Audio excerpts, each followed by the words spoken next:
What's up, guys? Jason from Tattooed Car Culture. Appreciate you stopping back by the channel. And if this is your first time, then welcome. I really hope you guys are enjoying the content, and if you are, please don't forget to hit that like button and subscribe to the channel because I post weekly MOPAR content. So today we're going to go meet up with Wes. He owns a bagged Challenger Scatpack that has a ton of attention to detail to it. Daily drives it, and that's one thing I really love about the whole unique build series concept that I had. I really wanted to highlight builds from mild to wild. I mean, you don't have to have 40 grand invested in your car to have like a really unique car. You can have 10 grand invested in your car and have some really unique attention to details. So that's really what I aim to highlight. But either way, I think you guys are going to enjoy this one.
What's up, YouTube? It's Jason with Tattooed Car Culture.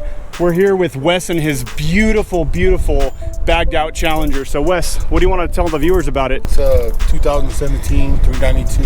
It's a Scatpack. It started off as a shaker. Didn't like the way the hood looked, so I removed it. I eventually switched to the red-eye hood, OEM. Yeah, that red-eye hood looks so sinister on this thing. You want to talk about the stance? The stance, it's on airlift performance, 3P. It has universal bags on it. So that way you still retain all the factory suspension and everything? Suspension, all that. So it runs very good. It rides real good. It has Rohana wheels on it. They're staggered setup. It's got a 29.5 in the front, 2011 in the rear. Running a 275 in the front, 295 in the rear. How do you like the 295s? I mean, that's a pretty legit tire. I mean, you probably don't really have any rubbing issues, huh? No rubbing at all. I did have a 305 at one time and I had some rubbing. That's why I dropped down to 295. Right. And since then, haven't had any problems. Still more than enough meat, you know? Definitely. And that's a really clean looking wheel. And I want to take the viewers to the rear of his car. This is probably one of my most favorite parts on his car. Tell us about your exhaust, man. Let's walk to the rear of the car, bro. So I got a hole saw, cut some 6-inch holes in the side of the rear bumper and put some 5-inch tips in there and had the exhaust ran out the sides. It's straight piped all the way back. Delete the resonators in order to bend the pipe that direction. Are you still running cats? It still has cats on it. That's all that's left though. Is it the factory manifolds or are you running headers? Factory manifold. So factory manifold and cats, but everything else is basically straight piped all the way back. And then these are, you said it's a 5-inch tip? Yeah, it's a 5-inch tip. Dude, it is so dope. It's such a unique accent piece. I think a lot of people probably wouldn't even notice that. It's like one of the first things that like caught my eye when I first met this dude. I'm like, you got your exhaust running out the side of your out of your quarter panel. It's just it's very reminiscent of like drag racing to me, you know? The sides and rear skirts and the rear diffuser are all from K&G. K&G wraps, yep. Makes pretty good stuff. My front splitter is an APR carbon fiber front splitter. Yep. It has a red-eye OEM rear wing.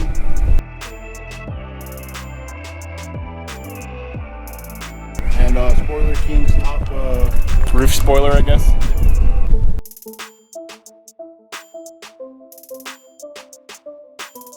Looks 10 times better. Gives you a more flow off the end of the car instead of having that straight up.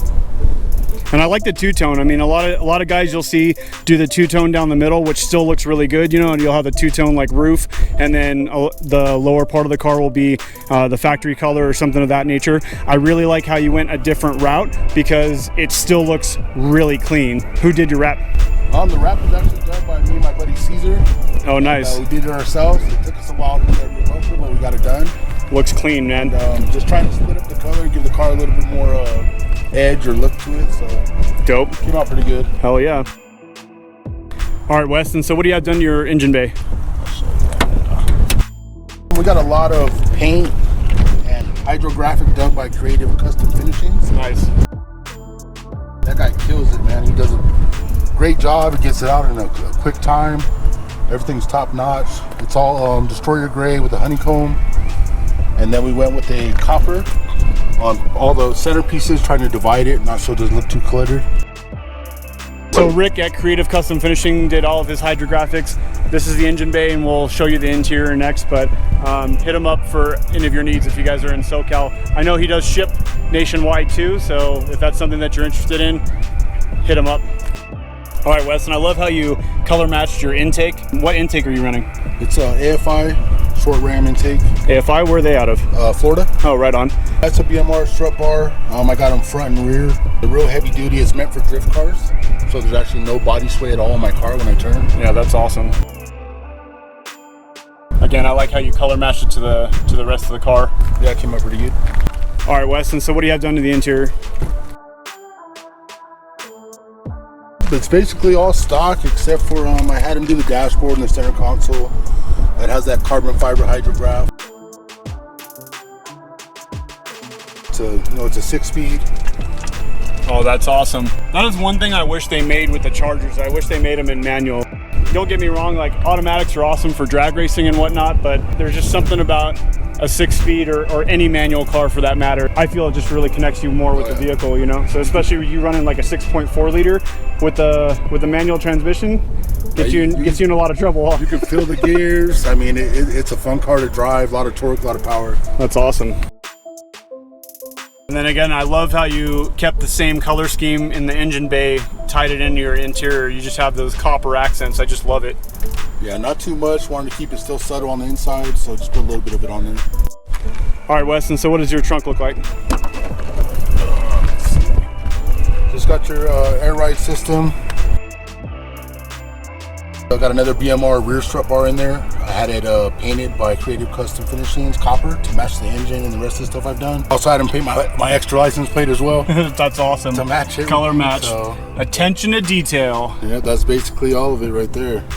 So guys, I hope you enjoyed this build overview with Wes. Again, he daily drives this thing. In my opinion, this is one of the cleanest daily drivers. Again, that's another point of my whole unique build series. Some guys like to go super over the top and change out everything about their car. Other rides like this just look super clean because the more you get into it, there's a lot of attention to detail. So guys, also at the time of this recording, Wes is thinking about selling this vehicle and upgrading. But if you're interested in this vehicle the way it is, or interested in the parts on it, hit him up on Instagram. Either way, Wes, I really just appreciate you coming out and showing the viewers your ride. Appreciate it. No, I appreciate you, bro. All right, guys, as always, remember, be unique, stay humble, and God bless. Peace.